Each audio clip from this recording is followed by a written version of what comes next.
Okay, my name is Nicholas Bishop, and this is conflict management and its effects, especially when it comes to brands.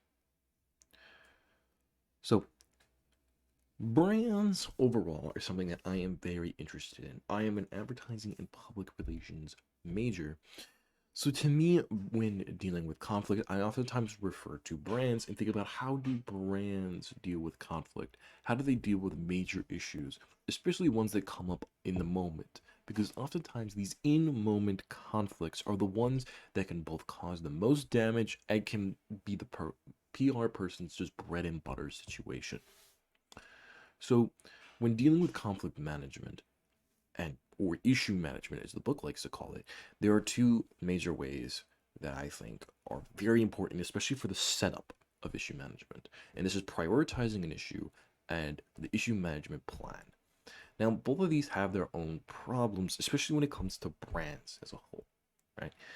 When looking at prioritizing an issue, because of how large brands are, especially nowadays, an issue that affects one area severely can affect one issue minorly, right?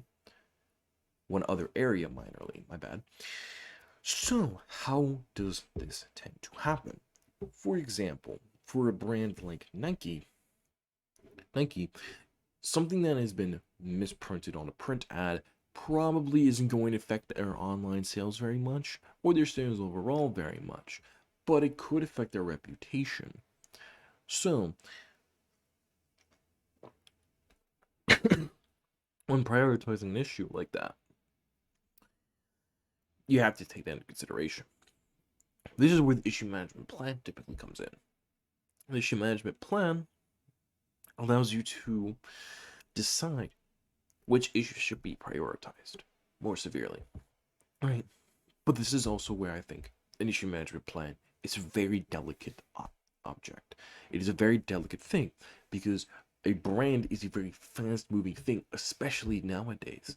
So when an issue arises, an issue management plan needs to be looked at more as a guideline than an actual plan.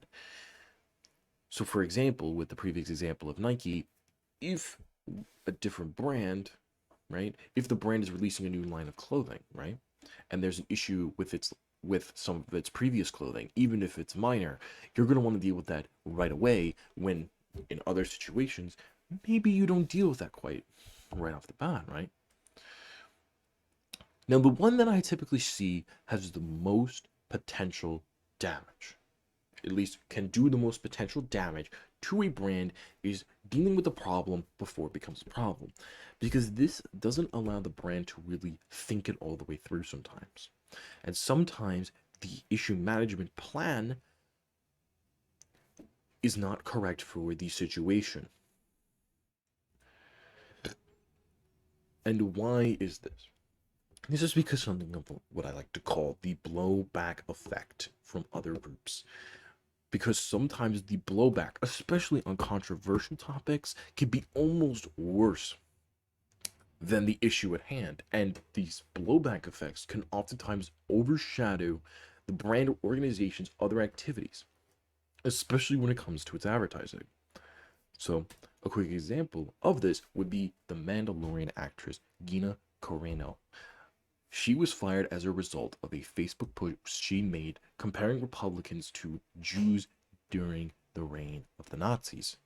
The reason this overshadowed Disney's attempt to market their brand new Star Wars show, because The Mandalorian, being a Star Wars show, became a huge deal among Star Wars fans, right? And the fandom overall. The new show they were trying to make and trying to advertise was the Bad Batch show, resulting in, numbers that they didn't quite like.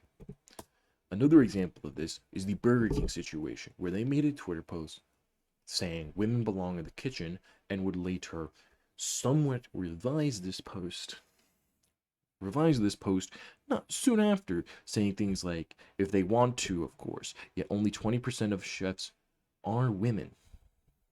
And then would make a post later on dealing with the further blowback of this. Now, the best practices in issue management, this is something we need to focus on, right? Especially when it comes to this textbook. It says focus on a goal. not just the process. This I find is good but not great, right? Now, it's not saying to focus on only the goal, but sometimes I think the process of getting to that goal can almost be more important than the goal itself. Get management to buy in, fair enough. Name an accountable leader. Overall, most of these do that. Set tangible communication objectives and measure the success against them. This is something that I think, due to social media, is very difficult to do nowadays. And follow the plan, focusing on the goal. Adapt the tactics to changes in the environment, but keep the emphasis on the goal. This is where I think brands in particular tend to struggle the most. And here's why. If you look at the issue with this, is that sometimes the information provided by all the branches is not up to date, resulting in further issues within the company, right? Look at the Mandalorian actress, for example. The information there was okay for most normal actors. They had done this before with previous actors when things like this had happened. But the issue is that because of what was going on in the company at the time, with the Bad Batch show being released and being another Star Wars show, the company needed them to deal with the situation differently, and not in that manner, where there was going to be a large buildup and a large amount of blowback as a result. And sometimes the plan does not match the overall speed of social media, especially when it comes to specific social medias over others. So for example, with the Gina Carino situation, the original post was deleted in order to try to mitigate any potential damage. The actress was fired shortly thereafter in order to appease the audience, Disney's overall audience. This resulted in what sometimes happens, is that people did not truly understand why she was fired due to a lack of information. The post had not filtered around enough, because it was posted, as I said, on Facebook, which, while a fast platform, oftentimes a lot of people, especially the core audience of Disney, doesn't really tend to use. And because they deleted it very quickly, people couldn't see it, so it resulted in a much larger blowback because people didn't know what was going on. So when they looked for information, oftentimes this is all they saw. Gina Carino fired from The Mandalorian for a abhorrent social media post, right? They would only see that title, and that would be it, right? They may read deeper into it, but that's not really anything, right? You couldn't see the post, so it was hard to make a judgment. For the Burger King situation, what they did was the original post was made and information spread quickly due to the fact it was on Twitter, and all people had to do was hit retweet, right? And that was shared immediately to hundreds of people. The second post, though made soon after the first, was not seen by as many. If you just look at the likes and retweets on that post, it's nowhere near.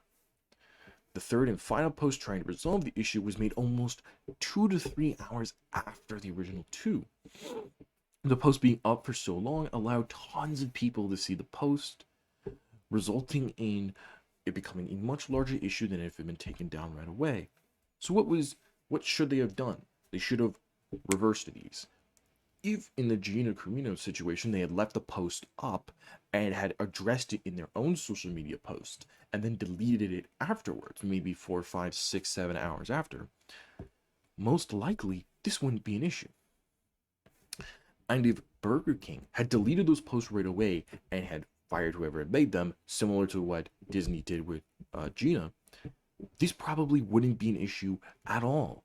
It wouldn't be any issue.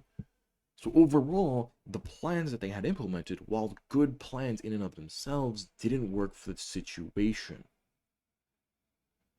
So overall, what I'm saying is sometimes your plan that you have needs to adjust based on the social media that you're using, and needs to adjust based on the situation currently going on with the company, be it a new release of clothing, a new show, or just trying to make a good post.